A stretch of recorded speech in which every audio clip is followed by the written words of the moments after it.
Bien, bonjour, voici un tutoriel sur la chaîne d'information et la chaîne d'énergie qui concerne tous les systèmes automatisés. Alors, de façon générale, comment ça se passe? Vous avez la chaîne d'information qui se trouve ici, la chaîne d'énergie ici. Dans cette chaîne d'information, que rentre-t-il? Il rentre les consignes de l'utilisateur, par exemple un réglage, une consigne température par exemple. Et puis vous avez aussi des informations extérieures au système. La plupart du temps, ces informations extérieures au système, ce sont des capteurs qui donnent les informations à cette chaîne d'information. La chaîne d'information va analyser toutes ces informations, donc il lui arrive, et va prendre une décision. Cette décision va être envoyée à la chaîne d'énergie. Ça va être de fermer un circuit ou d'ouvrir un circuit par exemple. En même temps, la chaîne d'information va aussi souvent envoyer une information à l'utilisateur. Ça peut être un voyant lumineux par exemple, ça peut être un klaxon, ça peut être une information sur un écran. Donc l'information, la décision est envoyée à la chaîne d'énergie. La chaîne d'énergie est alimentée par une source d'énergie, par exemple un moteur, on peut penser à un moteur, et donc la chaîne d'information va, grâce à un appareil, fermer un circuit, ce qui va permettre d'alimenter un moteur. Et à ce moment-là, on va avoir une action qui va être réalisée. Voilà. Alors on va voir ça tout de suite sur des exemples plus concrets. Donc chaîne d'information, consigne de l'utilisateur, information extérieure au système, donc encore une fois, pensée capteur. Il y a trois parties, donc la première partie c'est la partie acquisition des informations, acquérir l'information. Deuxième partie c'est traiter l'information. Et la troisième, ça va être communiquer à l'utilisateur et aussi transmettre donc un ordre à la chaîne d'énergie.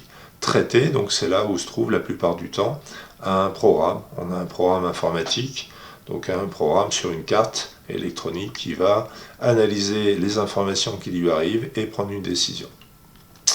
Alors, exemple avec le thermostat. Le thermostat, vous avez quoi? Vous avez consigne de température. Ici, on voit la consigne à 20 degrés. Et on a aussi le capteur de température qui va mesurer la température qui fait dans la pièce.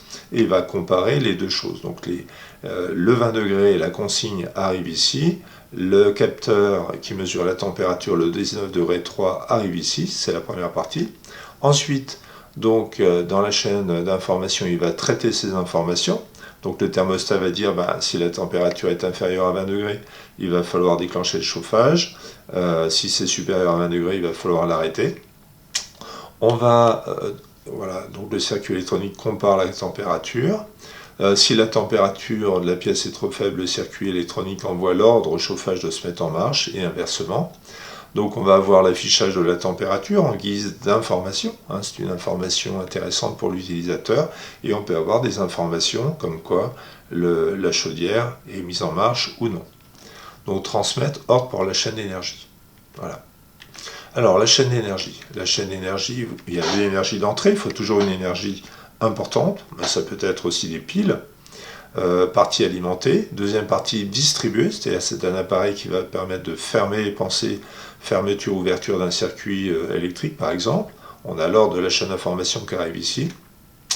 Ensuite on va avoir une conversion d'énergie et ensuite une transmission de cette énergie.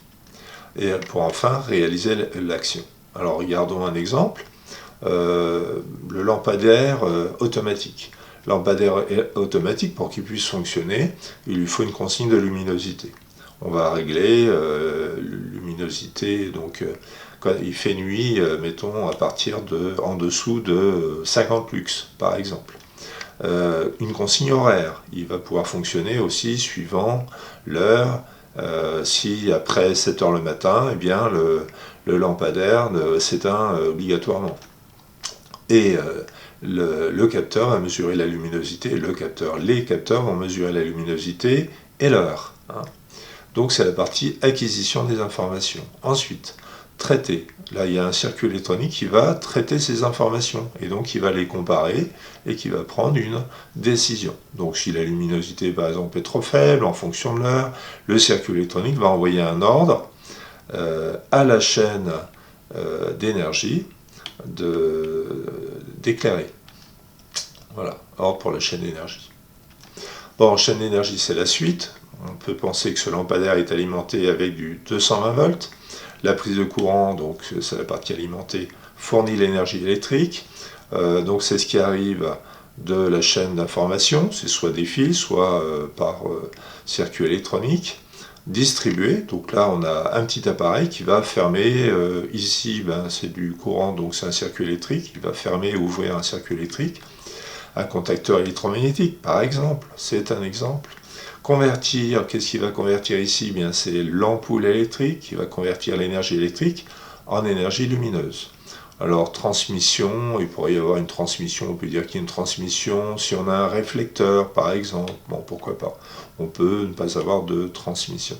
Et enfin, donc, on a un éclairage ou non. Alors, on va voir, dernière partie, pour boucler la boucle, fonction de service principale du lampadaire automatique, éclairer un espace s'il fait sombre. Donc fonction technique, quelles sont les différentes parties du lampadaire qui permettent d'assurer la fonction de service principale. Et là, on va reprendre les différentes parties de la chaîne d'information et de la chaîne d'énergie. La première partie, c'est acquérir la luminosité et l'heure. Le bloc fonctionnel, quel est le nom du bloc fonctionnel? C'est l'ensemble des objets qui permettent de réaliser cette fonction technique. Et bien, le nom, en fait, on prend en général le verbe à l'infinitif qui se trouve dans la fonction technique. Fonction technique, elle s'exprime sous la forme d'un verbe à l'infinitif suivi d'un complément. Donc acquérir. Alors, qu'est-ce qui permet d'acquérir tout ça? Eh bien, ce sont des capteurs, essentiellement des capteurs. Ensuite, deuxième partie de la chaîne d'information pour le lampadaire, c'est traiter la luminosité et l'heure. Traiter, c'est analyser les données et prendre une décision. Donc traiter, on prend uniquement le verbe à l'infinitif. Qu'est-ce qui permet de le faire? C'est une carte électronique, et on a des circuits sur cette carte électronique. Ensuite, transmettre l'information. Transmettre, qu'est-ce qui va permettre de le faire? Une carte électronique et des fils. Ensuite, on arrive à la chaîne d'information. Alimenter en énergie, alimenter, qu'est-ce qui permet d'alimenter, qu'est-ce qui alimente en énergie le lampadaire? C'est prise et fil électrique, c'est du 220 volts. Distribuer l'énergie, alors distribuer, qu'est-ce qui permet de distribuer? Fermer un circuit, ouvrir un circuit, ça peut être, c'est un exemple, un contacteur électromagnétique, ça peut être autre chose. Et puis enfin, convertir l'énergie électrique en lumière, convertir, c'est l'ampoule. Voilà, j'ai fini ce premier tutoriel sur la chaîne d'information et la chaîne d'énergie. À bientôt, au revoir.